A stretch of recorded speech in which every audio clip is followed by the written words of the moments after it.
Indonesia sedang berusaha keluar dari pandemi COVID-19.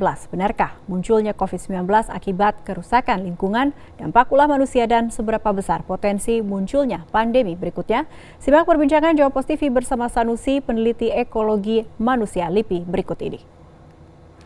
Saat ini saya sudah bersama dengan seorang peneliti ekologi manusia dari Lembaga Ilmu Pengetahuan Indonesia atau LIPI, Bapak Sanusi. Apa kabar, Pak? Baik. Sehat, Pak? Terima kasih buat waktunya. Pak Sanusi, sebenarnya apakah ada kaitan antara kerusakan lingkungan dengan saat ini virus corona, dengan munculnya penyakit baru? Apakah ada kontribusi dari aktivitas manusia dengan munculnya penyakit baru ini, Pak?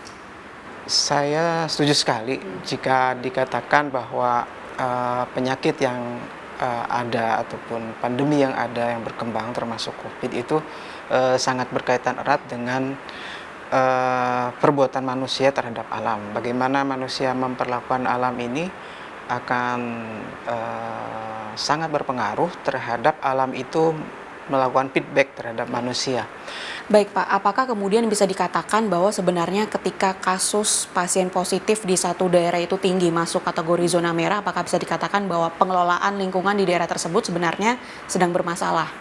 Jadi kalau ada satu daerah yang zona merah, mungkin kita perlu menelaah, jangan-jangan PSBB-nya mungkin ya, saya kurang tahu, terlalu longgar gitu.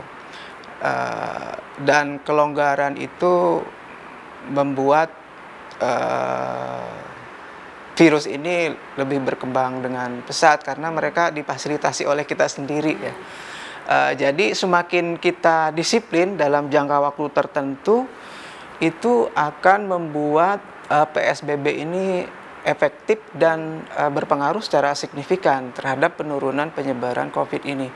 Jadi bukan seberapa lamanya PSBB, tapi seberapa kita disiplin. Itu yang sangat efektif gitu. Kalau PSBB setahun pun diumumkan setahun misalkan, tetapi kita tidak disiplin dengan apa yang kita sepakati dalam PSBB itu, ya tidak ada artinya kalau menurut saya.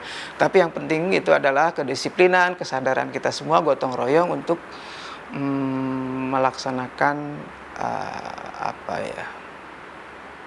usaha bersama untuk menghadapi pandemi ini gitu. Saya termasuk yang sangat tidak setuju dikatakan perang sebenarnya ya. Kalau dalam pengertian seakan-akan mereka yang menyerang duluan gitu. Karena kitalah sebenarnya sebagian manusia ini yang lebih banyak menyebabkan merusak alam gitu. Jadi sebabnya itu adalah kita sendiri, bukan karena virus itu langsung menyerang kita. Itu sebabnya dari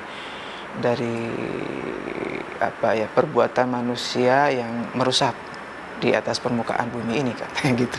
Pak, berarti bisa dikatakan bahwa sebenarnya COVID-19 ini bukan pandemi terakhir yang akan dihadapi oleh manusia, akan ada muncul ke depan di tahun-tahun berikutnya, akan ada penyakit baru, virus baru yang akan menyerang manusia.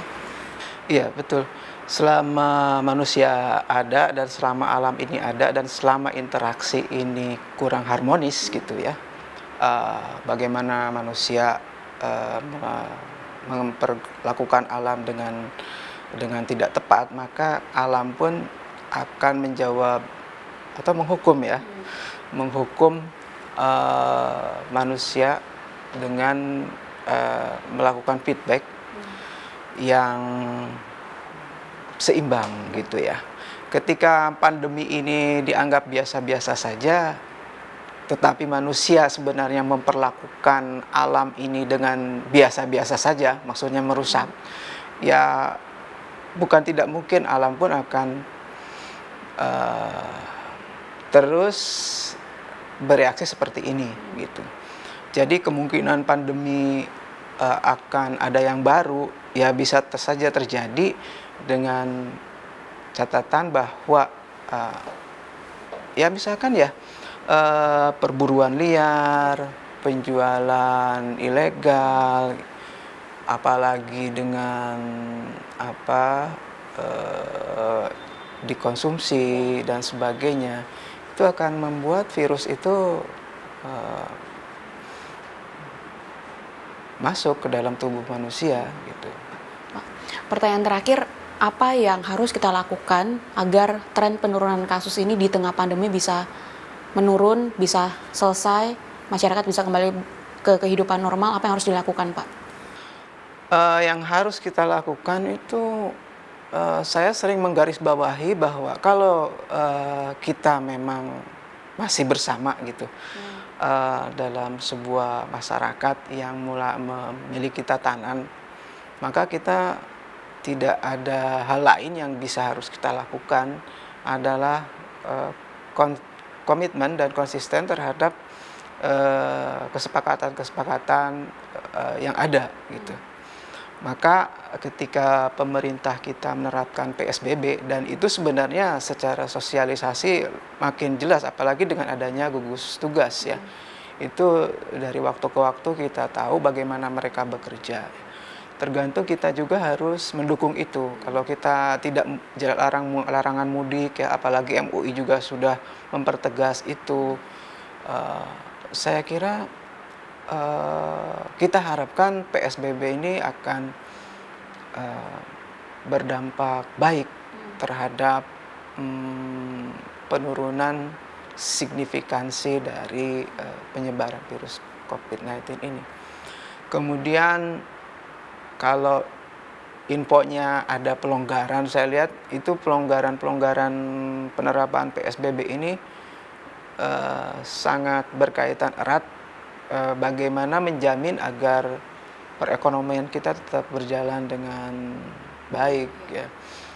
Dan itu saya yakin sudah ada kajian tentang bagaimana formula perekonomian tetap berjalan dan PSBB pun tetap berjalan. Keduanya ini jangan sampai dianggap sebagai sesuatu yang saling berlawanan, tetapi bisa saja dua-duanya ini balance.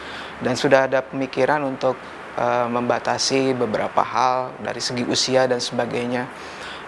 Sekalipun masih ada yang debatable ya, terkait batasannya harus usia berapa, karena dalam usia-usia tertentu itu memang sebaiknya ya tetap